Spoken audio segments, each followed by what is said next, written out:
இசடோரா ராபி என்கின்ற ஒரு நோபல் ஃபிசிக்ஸில் நோபல் பரிசு வாங்கிய ஒரு அறிஞர். அவர் எல்லோரும் கேட்பாங்கல்ல, எவ்வளவோ சயின்டிஸ்ட் இருக்காங்க, உங்களுக்கு எப்படி பரிசு கிடைச்சது? எங்கள் அம்மா தான் காரணம். பல பேர் சொல்கிற பதில் அதுதான், எங்கள் அம்மா தான் காரணம். அப்படி உங்கள் அம்மா என்ன, அவங்களும் ஃபிசிக்ஸ் ப்ரொஃபஸரா? அதெல்லாம் ஒன்றும் கிடையாது. அப்போ அவங்க என்ன செஞ்சாங்க, அவர் சொன்னார், என்ன நாங்கள் யூஎஸ்க்கு வந்துட்டோம், அந்த நாசி ஆட்சியில் ஜூஸ் எல்லாருமே தப்பிச்சு வேறு வேறு நாடுகளுக்கு போனாங்க இல்லையா, நாங்கள் அது மாதிரி அமெரிக்காவுக்கு வந்துட்டோம். ஒவ்வொரு நாளும் பள்ளியிலிருந்து நான் வீட்டுக்கு போன உடனேயே எங்கள் அம்மா என்கிட்ட ஒரு கேள்வி கேட்பாங்க. நம்மளாம் என்ன கேள்வி கேட்போம்? எலுமிச்சை சோறு தின்னியா இல்லையா? தின்னியா? தின்ன. ரமேஷ்க்கு கொடுத்தியா? கொஞ்சம் கொடுத்தேன். உங்கள் அப்பா மாதிரி இருக்காதுன்னு எவ்வளோ தூரம் வந்துட்டு சொல்லியிருக்கேன். நீ மாத்திரம் சாப்பிடணும் தான் என்ன சிப்ஸ் வச்சு காமி, டிஃபன் பாக்ஸை காமி.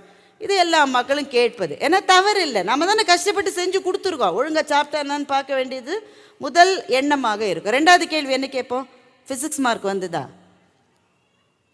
வந்துதும்மா. ஏன்னா வரலன்னு சொன்னால் உடனே நீங்கள் ஃபோன் பண்ணி ரமேஷோட ஃப்ரெண்டு விஜயாவோட அம்மாவுக்கு ஃபோன் பண்ணி ஃபிசிக்ஸ் மார்க் வந்து தான் வெரிஃபை பண்ணுவீங்கன்னு அவனுக்கு தெரியும். அந்த ஒரே காரணத்துக்காக மார்க் வந்ததுன்னு அவன் சொல்லுவான். எவ்வளோ மார்க்கு? 90. நம்ம உடனே என்ன செய்வோம்? பாக்கி 10 எங்கே? காலங்காலமாக நம்ம கேட்குற கேள்வி இதுதான். இதுதான் ட்ரெடிஷ்னல் கொஸ்டின்ஸ் அம்மாக்கள் கேட்பது. இப்போ அப்பாக்களும் கேட்கிறார்கள். ஆனால் இசடோரா ராபியினுடைய அம்மா என்ன கேள்வி தினம் கேட்பாங்களான்னு தெரியுமா? ஒவ்வொரு நாளும் ஸ்கூல்லேருந்து வர பிள்ளைகிட்ட, இன்னைக்கு வகுப்பில் ஆசிரியர்களிடம் நீ எவ்வளவு கேள்விகளை கேட்டாய் என்று கேட்பார்களாம். இதை படித்தப்போ எனக்கு அது ரொம்ப இன்ட்ரெஸ்டிங்காக இருந்தது. ஏன்னா நம்முடைய குழந்தைகள், குறிப்பாக நம்முடைய கல்வி சூழலில் வளர்கிற நம்முடைய குழந்தைகளுக்கு கேள்வி கேட்க வேண்டும் என்பதை ஒரு உத்வேகமாக, ஒரு பாடமாக, ஒரு அறிவுரையாக கூட நாம் சொல்லுவதில்லை. ஏனென்றால் கேள்வி கேட்பது என்பதே அத்துமீறுவது என்கின்ற சிந்தனையிலிருந்து நாம் இன்னும் விடுபடவில்லை. நான்லாம் ஸ்கூலில் படிக்கிற போது கட்டாயமாக எழுந்து கேள்வி கேட்ட டீச்சர், உட்காரு உட்காரு, எல்லாருக்கும் விளங்கிச்சு உனக்கு விளங்கலையா என்று சொல்லுவார்கள் என்ற பயத்துக்காகவே இன்னும் புரியலன்னாலும் புரிஞ்சது மிஸ்ன்னு தலையாட்டாமல் ஒரு நாள் கூட இருந்தது கிடையாது. ஆனால் புரியல, இது சரியா இல்லையே, இது புரியலையேன்னு நம்ம எந்திரிச்சு கேள்வி கேட்கிற அந்த ஒரு கலாச்சாரமே நம்மள்கிட்ட இருந்தது இல்லை. ஒரு சீன பழமொழி சொல்லுகிறது, ஒரு வகுப்பில் எழுந்து கேள்வி கேட்கிறவன் அந்த நேரத்தில் முட்டாள், கேள்வி கேட்காதவன் வாழ்நாள் எல்லாம் முட்டாள் என்று ஒரு சீன பழமொழி சொல்லுகிறார். இதையும் தாண்டி கேள்வி கேட்டவங்க நிஜமாவே ஜீனியஸாக இருந்தால் தான் கேள்வி கேட்க. ராமானுஜன் கேள்வி கேட்டு இருக்கிறார். 3ஆம் வகுப்பில் டிவிஷன் சொல்லி கொடுத்த போது ஆசிரியர் சொன்னார், 10 பேர் இருக்கீங்க, 10 மாம்பழம் இருக்குன்னா ஆளுக்கு எவ்வளோ கிடைக்கும்? ஒவ்வொருத்தருக்கு ஒன்று கிடைக்கும் சார். 100 பேர் இருக்கீங்க, 100 மாம்பழம் இருக்குது, ஆளுக்கு எவ்வளோ கிடைக்கும்? ஒவ்வொருத்தனுக்கு ஒன்று கிடைக்கும் சார். அப்போ அவர் சொன்னார், எந்த நம்பரையும் அதே நம்பரால் டிவைட் பண்ணால் எப்பவுமே 1 தான் பதிலாக வரும். If you divide any number by the same number you always get 1. இதை தான் அவர் சொல்லியிருக்கார். ராமானுஜன் எழுந்து கேள்வி கேட்டிருக்கிறார், யாருமே இல்லை, ஒரு மாம்பழமும் இல்லை, அப்பவும் எல்லாருக்கும் 1 கிடைக்குமா என்று கேட்டிருக்கிறார். Isn't it a philosophical question? Because 0 divided by 0 is not 1. இந்த கேள்வியை 3ஆம் வகுப்பில் படிக்கிற போது ராமானுஜன் கேட்டார். அது கூட அது ஆச்சரியம் இல்லை. அந்த ஆசிரியர் அந்த கேள்வியை புரிந்து கொண்டு, நீ உட்காருடா, தேவையில்லாமல் கேள்வி கேட்காதன்னு சொல்லாமல், இந்த பையன் வித்தியாசமாக யோசிக்கிற பையனாக இருக்கான், நீ கணக்கில் பெரிய ஆளாக வருவ என்று சொல்லுகிற அளவு அந்த ஆசிரியர் இருந்திருக்கின்றார். கேள்வி கேட்பது ரொம்ப முக்கியம். எனவே இந்த மன்றத்தில் நான் கேட்கிறேன், வாசிப்பு என்கின்ற பழக்கமே இல்லாதவர்கள் பல பேர் கம்ஃபர்டபுளாக இருக்கிற போது வாசிப்பு நமக்கு என்ன தந்துவிடும்? இந்த கேள்விக்கு பதில் கிடைத்தால்தான் நான் முதல் படி, 2வது படி மேலே மேலே ஏறி. வாசிப்பு எதை தரும்? வாசிப்பு என்பது ஒரு புகைவண்டி செல்லுகிற போது இருக்கிற 2 தண்டவாளங்களில் ஒன்று வாழ்க்கை என்றால் இன்னொன்று வாசிப்பு என்று நான் புரிந்து கொள்வேன். ஒன்றின் துணையோடு ஒன்று இருக்கிற போது பயணம் ரொம்ப சுலபமாகவும் வேகமாகவும் சௌகரியமாகவும் நடப்பதற்கு வாய்ப்புகள் இருக்குது. அதுலேயே டீரெயில் ஆகிறது, கவுந்து விழுறது, எரிஞ்சு போகிறது, அதெல்லாம் இருக்குது. ஆனால் ஒரு வாய்ப்பு இருக்கிறது. அப்படி எந்த விதத்தில் வாசிப்பு நம்முடைய வாழ்க்கையை வளப்படுத்த முடியும்? இது எப்படி 2 தண்டவாளத்தில் ஒரு தண்டவாளம் வாழ்க்கையும் இன்னொரு தண்டவாளம் வாசிப்பும் என்றால் ஒன்றுக்கு ஒன்று உதவி பண்ணணும்ல. எந்த விதத்திலே வாசிப்பு உதவி இருக்கிறது? நிறைய சமயங்களில் வாழ்க்கை நம்ம ஏதோ ஒரு இக்கட்டான நிலையில் கொண்டு நிறுத்துகிற போது இங்கே இருக்கிற அத்தனை பேரையும் நான் கேட்குறேன், அடல்ட்ஸ், சின்ன பிள்ளைங்களா விட்டுருங்க, அவங்க சந்தோஷமாக இருக்கிறதுக்குன்னு கடவுள் அவர்களை படைத்திருக்கிறார். அவர்கள் என்றைக்கும் அப்படியே இருக்கணும்னு நாம் மனசார அவர்களை இன்றைக்கு வாழ்த்துகிறேன். ஆனால் அது முடியுமான்னு தெரியல. ஒரு வயதுக்கு பிறகு இங்கே இருக்கிற ஒவ்வொரு மனதிலும் ஏதோ ஒரு வலி இருக்கிறது, ஏதோ ஒரு வேதனை இருக்கிறது, எங்கேயோ ஒரு அவமானம் தொக்கி நிற்கிறது. துடைக்கப்பட வேண்டிய கண்ணீர் துளிகள் ஒவ்வொரு கண்ணிலும் வெளியே தெரியாமல் உறைந்திருக்கின்றன. ஒவ்வொரு நெஞ்சத்திலும் ஒரு காயம் இருக்கிறது. யாராவது கையை பிடிச்சு என்னம்மா என்று சொன்ன உடனேயே அழுது விடக்கூடியவர்கள் இங்கே இருப்பவர்களில் ஒரு 10% நிச்சயமா இருப்பாங்க. என்னன்னே தெரியாது, என்னடா கண்ணு என்னம்மா, நான் உடனே அழற அளவு இது மட்டும் ஏதோ ஒரு வேதனையோ ஒரு தோல்வியோ ஒரு அவமானமோ அழுத்தி கொண்டிருக்கிறவர்கள் நிறைய பேர் இருக்காங்க சார், நிறைய இருக்காங்க. வாசிப்பு என்ன தருகிறது என்றால், யார்கிட்டையுமே சொல்ல முடியாத சில விஷயங்களை பேசுவதற்கான ஒரு ஆளை நமக்கு அது தேடி பிடிச்சிக்கிட்டு வருது. ஒரு புத்தகத்தை நான் படிக்கிறேன்னு வைங்களேன், அந்த எழுத்தாளர் யாருன்னு எனக்கு தெரியாது, அவர் பேர் தெரியும் போட்டிருக்காதுல்ல, அவர் கருப்பா சிவப்பா, அவர் இதுவா அதுவா. இப்போ தமிழ்நாட்டில் முக்கியமான கேள்வி அது தானே, யார் எதை சொன்னாலும் ஓ நீ அதுவா, ஓ நீ இதுவா. இப்போ ஒரு விவாத மேடை தொலைக்காட்சியில் நடக்கிறதுனா, ஒருத்தர் வந்து பேசுகிறாருன்னா அவர் யாருன்னு நமக்கு தெரியலன்னா கவலைப்படாதீங்க, அவரை யார் எதிர்க்கிறார் என்பதை வைத்தே இவர் யார் என்பதை நீங்கள் கண்டுபிடித்து விடலாம். இதுவா அதுவா, இந்த ஒரு கேள்வியில் தானே நம்ம நின்றுட்டுருக்கோம் இன்றைக்கி. எனக்கு அது தெரிய வேண்டாம், இந்த எழுத்தாளன் இதுவா அதுவான்னு எனக்கு தெரிய வேண்டாம். சில சமயம் இது ஆணா பெண்ணான்னு கூட எனக்கு தெரிய வேண்டாம், அந்த பேர்லேருந்து சில சமயம் கண்டுபிடிக்க முடியல. ஆணா பெண்ணான்னு எனக்கு தெரிய வேண்டாம். அவர் என்ன என்ஜினியரா, அவர் டாக்டர், அவர் எதுவுமே படிக்கலையா, அவர் விவசாயியா, அவர் சிறு தொழில் செய்கிறவரா, அவர் கோயம்புத்தூர்காரரா, அட இவர் நாகர்கோவில்காரர், இவர் அந்த டைலக்ட்லேருந்து சில சமயம் கண்டுபிடிக்க முடியும். இப்போ பாரதி திருநெல்வேலிக்காரன், மகாகவி பாரதி, நானுமே திருநெல்வேலிக்காரி தான், மகாகவி பாரதி திருநெல்வேலிக்காரன் என்பதை அவன் எந்த இடத்துலையும் சொல்லாமலே நம்ம கண்டுபிடிக்க முடியும். எப்படி அவன் எழுதுறான், புல்லாங்குழல் கொண்டு வருவான் அமுது பொங்கி ததும்பும் நற்கீதம் படிப்பான்னு போட்டுட்டு. கீதம்னா பாட்டு, பாட்டு எல்லாரும் என்ன செய்வாங்க, பாடுவாங்க. யார் ஒருத்தர் பாட்டை படிக்கிறதுன்னு சொன்னானோ கட்டாய திருநெல்வேலிக்காரனாக தான் இருக்க முடியும். பாட்டை படிக்கிறவன் எப்பவுமே திருநெல்வேலிக்காரன் தான். அப்போ பாரதி கோவில்பட்டிக்காரன் தானே. புல்லாங்குழல் கொண்டு வருவான் அமுது பொங்கி ததும்பும் நற்கீதம் படிப்பான், நம்பாளே கோவில்பட்டிக்காரன். இப்போ அவரை அறியாமலேயே அவர்கள் வெளிப்படுத்துகிற அந்த சில அடையாளங்களை தவிர ஒரு எழுத்தாளன் யார் என்று எனக்கு தெரிந்திருக்க தேவையில்லை. அவன் யாருன்னு தெரியாமலேயே என் மனதில் இருப்பதை எனக்கு முன்னே அவன் பேசுகின்றான். அந்த இடத்தில் அந்த எழுத்தாளனும் நானும் மாத்திரமே இந்த உலகத்தின் நித்திய சத்தியங்களாக அந்த நேரத்திலே இருக்கின்றோம். எங்களை சுற்றி இருக்கிற யாருமே இல்லாவிட்டாலும் நான் அந்த எழுத்தாளனோடு இருக்கிற நேரத்தில் என்னுடைய காயங்களுக்கு மருந்து கிடைக்கிறது, என்னுடைய கேள்விக்கு ஒரு பதில் கிடைக்கிறது, நான் இனிமேல் என்ன செய்ய வேண்டும் என்ற பாதையினுடைய கீற்று வெளிச்சம் எனக்கு தெரிகிறது என்றால் அதுதான் வாசிப்பு என்னுடைய வாழ்க்கைக்கு கொடுப்பது. கொஞ்சம் கஷ்டமான விஷயத்துலேருந்து ஆரம்பிக்கிறேன். ஏன்னா எப்பவுமே கஷ்டமானதை முதல்ல பண்ணிட்டோன்னா போகிறவங்க அப்பவே போயிடுவாங்க இல்லையா. சாமுவல் பெக்கெட் என்று ஒரு ஆங்கில எழுத்தாளர், ரொம்ப நேரம் இல்லாமல் சீக்கிரமாக சொல்லிட்டு போயிடுறேன், நான் அதெல்லாம் ரொம்ப டீப்பாக சொல்ல வேண்டிய மேடைகள் வேறு. வெயிட்டிங் ஃபார் கோடாட்னு சொல்லி அவர் ஒரு புத்தகம் எழுதினார், வெயிட்டிங் ஃபார் கோடாட். அது ஒரு ட்ராமாவாக வந்தது, நாடகமாக வந்தது. அவர் எழுதினது ட்ராமா ஸ்கிரிப்ட் தான். இந்த வெயிட்டிங் ஃபார் கோடாட்டில் அந்த நாடகம் உலகம் முழுக்க ஓடு ஓடு ஓடு ஓடுன்னு ஓடிச்சு. அமெரிக்காவில் ஓடுது. அவரே ஃப்ரெஞ்சிலையும் எழுதி இங்கிலீஷில் எழுதக்கூடியவர், 2 மொழியை எழுதக்கூடிய எழுத்தாளர் அவர். ஃப்ரான்ஸில் ஓடுது, ஐரோப்பா முழுக்க ஓடுது, எல்லா ஊர்லேயும் அந்த ட்ராமா ஓடுது. அந்த நாடகம் என்னன்னா 3 பேர், உடல் பேரலைஸ் ஆனவர், அதான் நகர முடியாத ஒருத்தர், பார்வை இல்லாத ஒருத்தர், இவங்க 2 பேருக்கும் பணியாளராக இருக்கிறவர்கள் 3 பேரும் எதற்காகவோ காத்திருக்கிறார்கள்.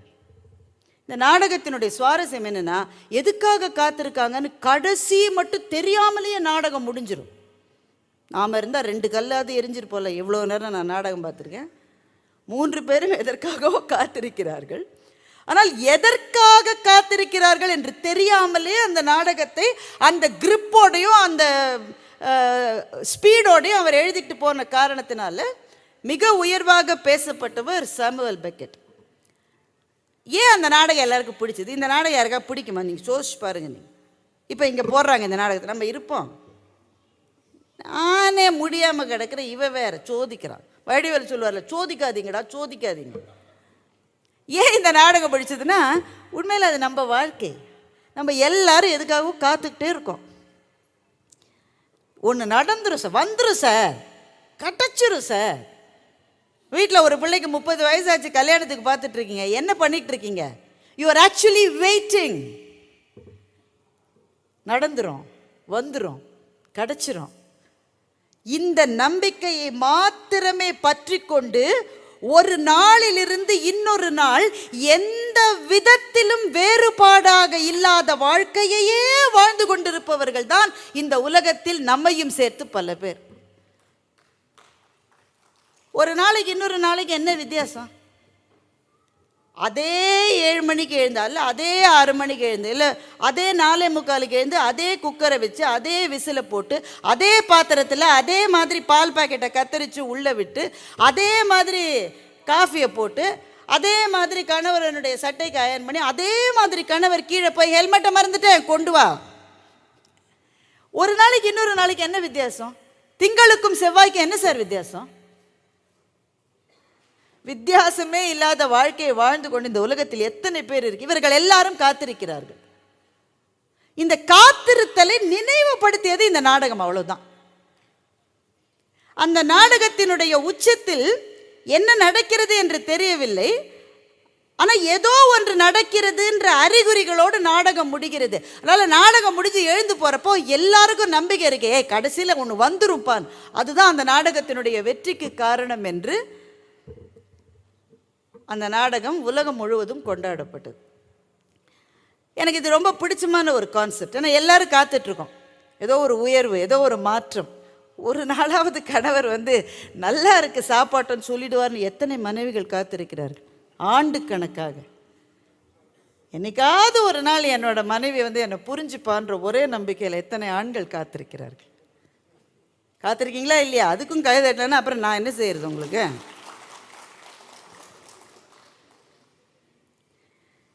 கோயம்புத்தூருக்கு வர்ற போது ஒரு சகோதரர் ஒரே ஒரு நிமிஷம் பேசலாமான்னாரு. யூஸ்வலாக அவங்க படம் எடுக்கலான்னு சொல்லுவாங்க. பல பேருக்கு படம் எடுக்கவும் தெரியாது, அவங்க மேல் தவறு இல்லை. ரொம்ப பக்கத்தில் வச்சு படம் எடுப்பாங்க. நமக்கே நம்மளை பார்த்தா பக்குங்க.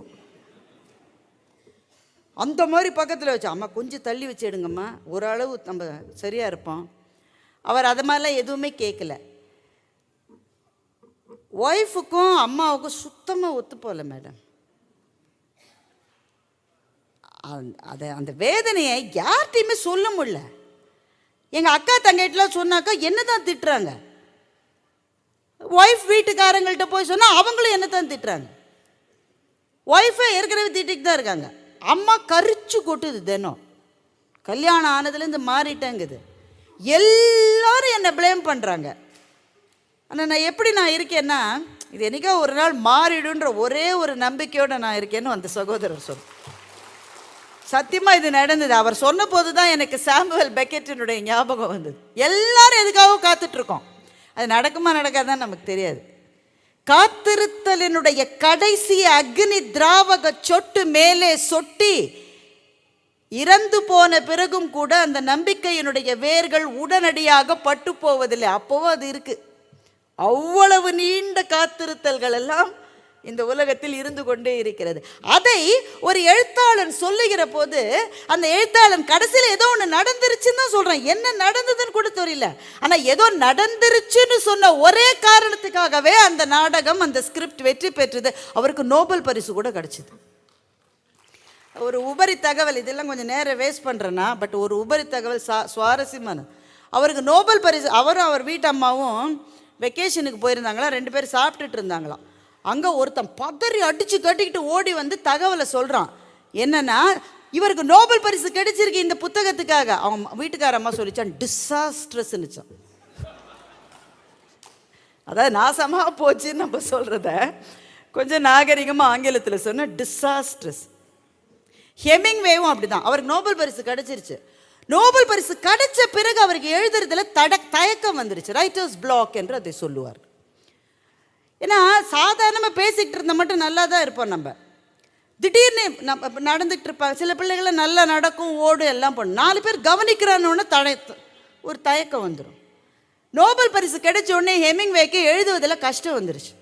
ஏன்னா அவர் எழுதினோடனே இந்த நாய்க்கு நோபல் பரிசு கொடுத்தாங்க அப்படி யாரோ சொல்லிடுவாங்களோன்னு பயம், எழுத வரமாட்டேங்குது. அவர் என்ன வீட்டில் துப்பாக்கி வச்சுருந்தார். துப்பாக்கி எடுத்து அவரே தலைக்கு மேலே இப்படி வச்சுக்கிட்டார், loaded gun.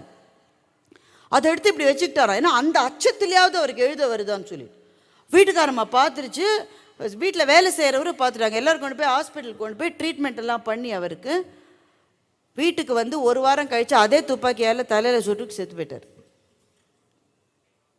The writers block was so deep. இதை எழுதிவிட்டு முத்துலிங்கம் எழுதுகிறார், இதில் ஒரே ஒரு சுவாரஸ்யமான கேள்வி எனக்கு. இந்த துப்பாக்கியை தான் ஏற்கனவே தலையில் வச்சு சுட முயற்சி செய்தார், அதற்கு பிறகும் அந்த வீட்டுக்காரம்மா ஏன் அதை அப்படியே வைத்திருந்தது என்று முத்துலிங்கம் எழுதுகின்றார். ஸோ இதெல்லாம் உபரி கதை, இதெல்லாம் விட்டுருங்க. அந்த முக்கியமான விஷயம், எல்லாரும் காத்திருக்கோம். ஆனால் காத்திருக்கிறவர்களுக்கு ஏதோ ஒன்று கிடைக்கும் என்று ஒரு எழுத்தாளன் சொல்லுகிற போது ஒரு நம்பிக்கை வருகிறது அல்லவா. அதுதான் சாமுவேல் பெக்கெட் என்ற எழுத்தாளன் நமக்கு கொடுத்தது.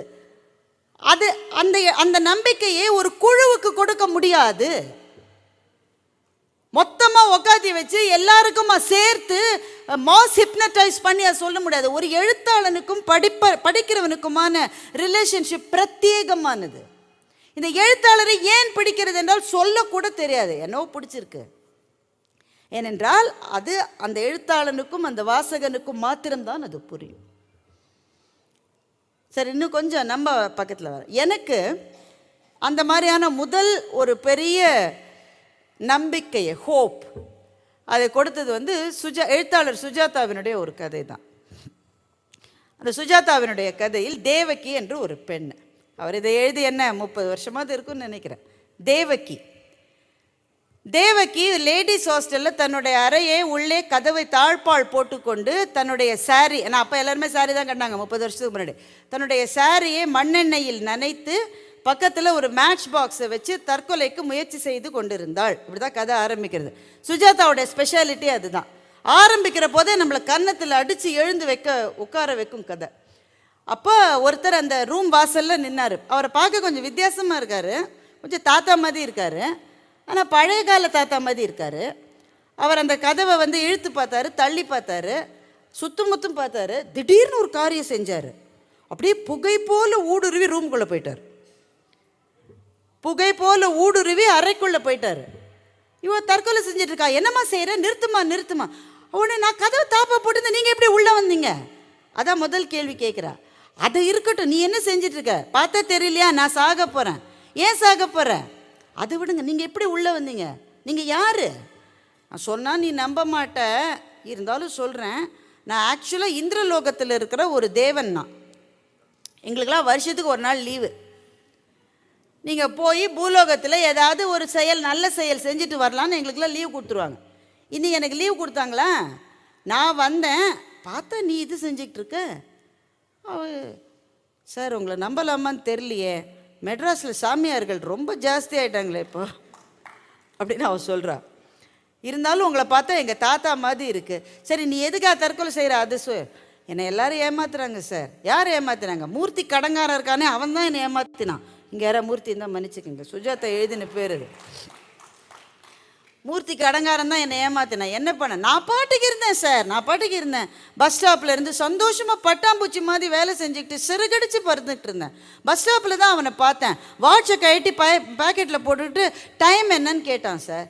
டைம் சொன்னேன். அதுக்கப்புறம் உன் பேர் என்னன்னா தேவக்கின்னு சொன்னேன். உங்கள் பேர் என்னன்னு கேட்டேன். மூர்த்தின்னா. உங்கள் பையன் நான் தூக்கிக்கிறேன்னு பையன் தூக்கிக்கிட்டு வந்தேன். அப்போ தான் சார் ஆரம்பிச்சது. எங்கே போனாலும் இருப்பான் சார், கதவை திறந்தான் இருப்பான், பாண்டி பஜாருக்கு போனால் இருப்பான், சத்தியம் தேட்டருக்கு போனால் இருப்பான், எந்த இடத்துலையும் இருந்துக்கிட்டே இருந்தான். அப்புறம் பாழா போன காதல் எல்லாம் போச்சு சார். எல்லாம் பறி கொடுத்துட்டேன். கல்யாணம் பண்ணிக்கிறேன்னு முழுமையாக ஏமாற்றிட்டேன் சார். அதுக்கப்புறம் ஹாஸ்பிட்டலுக்கு போக வேண்டிய நிலைமை வேறு வந்துருச்சு. அப்போ போய் தேடினா அவன் இருக்கிற இடத்துல இங்கே மூர்த்தின்னு யாருமே இல்லைன்றாங்க. அவன் ஒரு இடத்துல வேலை செய்கிறதா சொன்னான். அங்கே போய் கேட்டால் அப்படி ஒரு பேரில் ஒரு ஆளே இங்கே இல்லைன்றாங்க. எல்லாம் போய் சார் என்னை ஏமாற்றிட்டான். ஹாஸ்பிட்டலுக்கு போனால் 1000 ரூபாய் கேட்குறாங்க. எங்கள் அம்மா வேறு எப்படி பணம் அனுப்ப போகிறேன்னு தினம் லெட்ரு போடுது.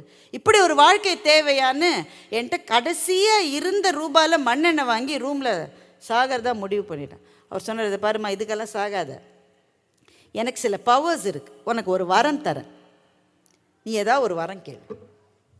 300 ரூபாய் வேணும்னு கேட்காது, 1000 ரூபாய் கடன் கேட்காது, நல்ல வரமாக ஒன்று கேளு. அவள் கொஞ்ச நேரம் யோசிக்கிறா. நான் 6 மாதம் முன்னாடி இருந்த மாதிரி என்னை மாற்றிடுங்க சார். இப்படி ஒன்று நடந்ததே எனக்கு நினைவில் இருக்கக்கூடாது. அப்படி மாற்ற முடியுமா உங்களால்? நல்ல புத்திசாலி பொண்ணு நீ, கரெக்டாக கேட்டிருக்கேன். மூர்த்தியின் மனம் மாறி அவர் என்னையே காதலிக்க இந்த மாதிரி அச்சு பிச்சு வரலாம் கேட்காம நல்ல வரம் கேட்டிருக்கேன். நடந்ததெல்லாம் மறந்துடணும்னு கேட்டுட்டல்ல, இந்த வரம் அவனை கொடுத்துட்டேன், சந்தோஷமா இருன்னு சொல்லி அதே மாதிரி புகை போல் ஊடுருவி வெளில போயிட்டார். யார்? நம்ம தேவர். அப்புறம் 2 நாள் கழித்து பர்மிஷன் போட்டு அவர் வந்து பார்த்தேன்னா, பார்க்கணும்ல, ஒரு பிள்ளைக்கு ஒரு வரம் கொடுத்துருக்கோம், பர்மிஷன் போட்டு வந்து பார்த்தாரு. அவர் பார்க்குறாரு, தேவைக்கு உண்மையிலே இப்போ பட்டாம்பூச்சி மாதிரி இருக்கா. அப்படியே சிறகடிச்சிட்டு அவளுக்கு இருந்த அந்த சோர்வு அதெல்லாம் இல்லை. பழைய அந்த மாதிரி ஒர்க் பண்ணிட்டு இருந்தப்போ அது சந்தோஷமாக இவருக்கு ரொம்ப மகிழ்ச்சி. அப்பா அப்படின்றதுக்குள்ள பக்கத்தில் அந்த கடங்காரன், உங்கள் பேர் என்ன? என் பேர் தேவக்கி. உங்கள் பேர்? என் பேர் மூர்த்தி. வாட்சை கைட்டு பையில் போட்டு டைம் என்ன மேடம்னு கேட்குறான். மே கேரி யுவர் பேக்ஸ்ன்றான். ஓகேன்னு இவ கொடுக்குறா. உபதேவர் தலையில் அடித்து கொண்டு முதலில் என் வேலையை ராஜினாமா செய்கிறேன் என்று கிளம்பி போனார். இதுதான் சுஜாதா எழுதின கதை. வார்த்தைக்கு வார்த்தை இதான் கதை. நீங்கள் போய் தேடி பார்த்துக்கலாம். ஒரு மாற்றமும் இல்லாமல் நான் சொல்லியிருக்கிறேன். இந்த கதையை படித்த உடனே நமக்கு சிரிப்பு வரும். எப்படிலாம் யோசிக்கிறார் பாரு. இதெல்லாம் தாண்டி எனக்கு இன்னொரு விஷயம் தோணுச்சு. அது என் வாழ்க்கைக்கு ரொம்ப உதவியாக இருந்தது. இறந்த காலமே வேண்டாம் என்று நினைப்பவர்கள் எதிர்காலத்தை சந்திக்கவே முடியாது. If you forget history, you will be condemned to repeat it என்று அதைத்தான் சொன்னார்கள். உங்களுடைய இறந்த காலத்தில் தோல்விகள் இருக்கலாம், கவலைகள் இருக்கலாம், அவமானங்கள் இருக்கலாம், எது இருந்தாலும் இல்லை சிறுமைகள் இருக்கலாம், ரொம்ப ரொம்ப வறுமையான குடும்பத்தில் ரொம்ப மோசமான ட்ரீட்மெண்ட், எது இருந்தாலும் அதை அப்படியே மறந்துட்டு எதிர்காலத்துக்கு போகணுன்னு ஒரு நாளும் நினைக்காதீங்க. ஏனென்றால் எதிர்காலம் என்பது நாளை இந்த மரத்தின் கிளையில் மலரப்போகிற மலர். அந்த மலர் எப்படி இருக்கும் என்பதை மண்ணில் புதைந்திருக்கிற வேர் மாத்திரமே தீர்மானிக்க முடியும். அதுதான் இறந்த காலம். உங்கள் இறந்த காலத்தை நீங்கள் மறந்துவிட்டு அல்லது அதிலிருந்து உங்களை கத்தரித்து கொண்டு புது எதிர்காலத்தை ஒரு நாளும் உங்களால் படைத்து விட முடியாது. அதனால்தான் கலீல் கிப்ரான் சொன்னார், வேர் என்பது புகழை வெறுத்த பூ என்று சொன்னார். நான் இன்னொரு தடவை சொல்றேன். கலீல் கிப்ரான் சொன்னார், வேர் என்பது புகழை வெறுத்த பூ. அப்ப வேறு மலர் எல்லாம் ஒண்ணுதான், ஒரே மரம் தான், நீ மாற முடியாது. அதனால இறந்த காலத்தினுடைய பாடங்களை கற்றுக்கொண்டு எதிர்காலத்தில் நீ கிளைகளை பரப்பலாமே தவிர இறந்த காலத்தை மறந்தால் அந்த தவறுகளை நீ திரும்ப திரும்ப செய்து கொண்டிருப்பாய் என்ற பெரிய பாடம். இது எழுத்தாளரினுடைய வெற்றியா படித்தவர்களினுடைய வெற்றியா? அந்த ஆராய்ச்சிக்கு நம்ம போவேணும். சுஜாதா இதெல்லாம் நினைச்ச எனக்கு தெரியாது, எனக்கு இதுதான் கிடைச்சது, எனக்கு இந்த செய்தி தான் அதுலேருந்து கிடைச்சது. என் இறந்த காலத்தில் எவ்வளவு அழுக்குகள் இருந்தாலும், எவ்வளவு அவமானங்கள் இருந்தாலும், அதில் பெற்ற பாடங்களை வைத்து கொண்டுதான் என்னுடைய எதிர்காலத்தை நான் அணுக முடியும். இது தனி மனிதர்களுக்கு மாத்திரமல்ல, சமூகங்களுக்கும் இதுதான் நீதி, தேசங்களுக்கும் இதுதான் நீதி. ஒவ்வொரு இனத்துக்கும், ஒவ்வொரு தேசத்துக்கும், ஒவ்வொரு சமூகத்துக்கும் ஒரு இறந்த காலம் இருந்தது. It may be a bad past, ஆனால் அதை நீ எடுத்துக்கிட்டு தான் நல்ல வருங்காலத்துக்கு போக முடியுமே தவிர அதை கத்தரிச்சுக்கிட்டு நீ போயிட முடியாது. ராஜா, அது உன் கூடவே வரும். வாய்ப்பில்லை ராஜா, வாய்ப்பே இல்லை. உன் கூட தான் அது வரும். இந்த பாடத்தை நானே தனியாக என் அனுபவத்தினால் கற்றுக்கொண்டிருக்க முடியும். ஆனால் என்னுடைய 16 வயதிலேயே இது எனக்கு கிடைத்தது என்றால் அப்போ எனக்கு அனுபவங்கள் கிடையாது. ஆனால் வாழ்க்கையை வாழ்ந்து பார்த்த ஒரு எழுத்தாளனுடைய அபாரமான எழுத்தினால் இந்த பாடம் அப்போவே எனக்கு கிடைச்சதுன்னா, வாழ்க்கையும் வாசிப்பும் இணைந்து பயணம் செய்வதனால் இதுதான் கிடைக்கும். எனக்கு சொல்ல நிறைய உதாரணம் இருக்குது, ஆனால் நேரம் கம்மியாக இருக்குது, அதனால் நம்ம வேகமாக போகலாம். ரெண்டாவதாக நான் சொல்ல விரும்புவது பாலகுமாரனுடைய கரையோர முதலைகள்ன்ற கதை. பாலகுமாரனுடைய கரையோர முதலைகள் நீங்கள் ஒருவேளை படிச்சிருக்கலாம், படிக்காமல் இருக்கலாம். ஆனால் நான் சொல்ல போகிறது ரொம்ப சின்ன போர்ஷன் தான். கதாநாயகி ஸ்வப்னா கதியே இல்லாத குடும்பத்தில் பிறந்து வளர்ந்துருக்கா. ஆனால் நிறைய ஆசைகள். ஒரு 16 வயசு பிடிக்க எப்படிலாம் ஆசை இருக்கும். முதல்ல நல்ல சாப்பிடணும்னு ஆசை இருக்கும், நல்ல ட்ரெஸ் பண்ணிக்கணும்னு ஆசை இருக்கும். அந்த வயதிலேயே வர்ற மாதிரி யாராவது ஆண் நம்மளை பார்க்க மாட்டானான்னு ஆசை வரும். நீ அழகாக இருக்க அப்படின்னு ஏதாவது ஒரு ஆண் தன்ட்ட சொல்ல மாட்டானான்னு ஏக்கமாக இருக்கும். இதெல்லாம் 16 வயசில் வரும். ஆனால் இப்படிலாம் எனக்கு தோணுது அப்படின்னு போய் சொல்கிற மாதிரி ஒரு அம்மா இருந்தால் அந்த 16 வயசு ரொம்ப அழகாக இருக்கும். ஆனால் அநேகமாக அப்படி அமையாது. தொடப்பக்கட்டை பிஞ்சிரும், நாயே கொன்றுவேன். கஷ்டப்பட்டு உனக்கு நாங்கள் சம்பாதிச்சு ஸ்கூலுக்கு அனுப்பிச்சா எவனாவது ஒருத்த வந்து நீ அழகாக இருக்கன்னு சொல்ல நம்ம கொன்றுவேன். இப்படி சொன்னால் என்ன செய்யறதுன்றதுக்காக சொல்ல முடியாது. ஃப்ரெண்ட்ஸ் கிட்ட சொல்ல முடியாது. எல்லா ஃப்ரெண்டுக்கும் ஏற்கனவே ஒரு கமிட்டட் பாய் ஃப்ரெண்ட் இருக்கான் இல்லை அப்படின்னு சொல்லிட்டு தெரியுது. இப்போ அட்லீஸ்ட்டு எங்கள் ஊர்லலாம் 90s கிட்ஸு கல்யாணமே ஆகாது சார். உங்கள் ஊரில்? எல்லா ஊர்லேயுமா? என்ன பிரச்சனைன்னு தெரியல. நான் ஒரு பையன்கிட்ட கேட்டேன், எல்லா அந்த மேட்ரிமனி எல்லாத்துலேயும் ரெஜிஸ்டர் பண்ணியிருக்கான். 17 மேட்ரிமனியில் ரெஜிஸ்டர் பண்ணியிருக்கான். எல்லாத்துலேயும் அதே ப்ரொஃபைல் தான் மேடம் திரும்ப திரும்ப வருதுன்றான். சரி, இப்போ விட்டு தொலை, யாரையா லவ் பண்ணலாம் இல்லை நீ அப்படின்னு நான் சொல்லலை, அவங்க அம்மாவே சொல்லுது. நான் எப்படி சொல்கிறது? அவன் அம்மாவே சொல்லுதியா, வயசாகிறது கழுதையாட்ட 30 வயசு, யாரையா லவ் பண்ணி தொலைச்சா என்ன? அம்மா சொல்லுது. அவ சொல்கிறா, இதை நீ எனக்கு 18 வயசில் சொல்லியிருக்கணும். 30 வயசில் சொன்னால் எந்த பொண்ணை கேட்டாலும் bro I am already committed ப்ரோங்குது. வார்த்தை என்ன? Bro. Bro I am already committed bro. அப்புறம் இனிமே போய் இனிமே பிறந்து தான் வளரணும். இனிமே அந்த வயசு அப்படி. அந்த வயசில் மனசில் நினச்சதை பேசுகிறதுக்கு ஒரு துணை ஃப்ரெண்ட்ஸ் இருப்பாங்க. Of course there are friends. ஆனால் அவனும் அதே உளச்சிக்கல்ல தான் இருப்பான். அவன் உனக்கு ஒரு சொல்யூஷன் கூட, அந்த பொண்ணு உன்னை பார்க்குதுடா மாப்பிள்ள, டே உன்னை பார்க்குதுடா, உன்னை தாண்டா பார்க்குது, சிரிக்குதுடா. அந்த பிள்ளை யாரை வாட்ச்மேனை பார்த்தா கூட சிரிக்குது. பற்ற வைக்கிறதுக்குன்னு சில பேர் இருப்பான். ஸோ ஃப்ரெண்ட்ஸ் அந்த சமயத்தில் உதவ முடியாது. ஏன்னா அவர்களுடைய வாழ்க்கை அனுபவங்கள் மிகவும் குறைபாடானவை. அந்த வாழ்க்கை இது அப்படி தான்டா இருக்கும். 16 வயசு கண்ணுமா அப்படி தான் இருக்கும், எனக்கு அப்படி தான் இருந்ததுன்னு சொல்கிற ஒரு அம்மாவோ ஒரு சித்தியோ ஒரு அத்தையோ இருந்தால் அந்த அந்த வாழ்க்கை ரொம்ப பியூட்டிஃபுல்லாக இருக்கும். நிறைய பேருக்கு கிடைக்காது. ஸ்வப்னாக்கு கிடைக்கல. நான் அவங்க அம்மாவில் பத்ரகாளி வச்சா அவ்வளோதான். ஏன்னா வறுமை குடும்பத்தில், வேறு எதுக்குமே நேரம் இல்லாத குடும்பம். ஸ்வப்னா என்ன செய்கிறா, ஒரு 2 முறை 2 ஆண்கள்கிட்ட ஏமாந்து போகிறா. அதில் டீட்டெயில்டாக சொல்கிறதுக்கு டைம் இல்லை. 2 ஆண்களிடம் 2 முறையும் ஏமாந்து போயிட்டான். அதுக்கப்புறம் எப்படியோ தப்பிச்சு பொழைச்சி ஒரு வேலைக்கு போய் கதாநாயகனான தியாகுவை கல்யாணம் பண்ணிக்கிறான். தியாகுக்கு இந்த விஷயம் தெரிஞ்சு தான் அவளை கல்யாணம் பண்ணிக்கிறான். தியாகுவோட இருக்கிற ரிலேஷன்ஷிப் ஸ்வப்னாவுக்கு ரொம்ப நல்லா இருக்குது. அவன் சொல்கிறான், எல்லாமே உனக்கு லைஃப்பில் இப்போ இருக்குது, ஆனால் நீ சந்தோஷமாக இல்லை. ஏன்? என்னால் அந்த அவமானத்தை மறக்க முடியலன்றா. என்னால் அந்த அவமானத்தை மறக்க முடியல. சொப்னா, அதெல்லாம் முடிஞ்சிருச்சு. 16 வயசில், 18 வயசில், 19 வயசில் இருந்தது. இப்போ உனக்கே 27 வயசாச்சு, பிள்ளை பிறந்தாச்சு. இன்னும் ஏன் அதெல்லாம் நினச்சிக்கிட்டு இருக்கேன்? சந்தோஷமாக இரு. முடியல தியாகு, மனசுக்குள்ள அவமானம் வந்து என்னை தூங்க விடாமல் செய்து, அவன் பேசின வார்த்தை, அவன் சொன்னது, நான் செஞ்சது இவ்வளவு கேவலமாக போச்சேன்ற எண்ணத்தை என்னால் சப்ரஸ் பண்ண முடியல அப்படின்னு சொப்னா சொன்ன. இந்த சிச்சுவேஷன் உங்களுக்கு புரியுதா? ஆணால் கூட அந்த மாதிரி வெளியில் வர முடியாது, பெண்ணால் சுத்தமாக வெளியில் வர முடியாது.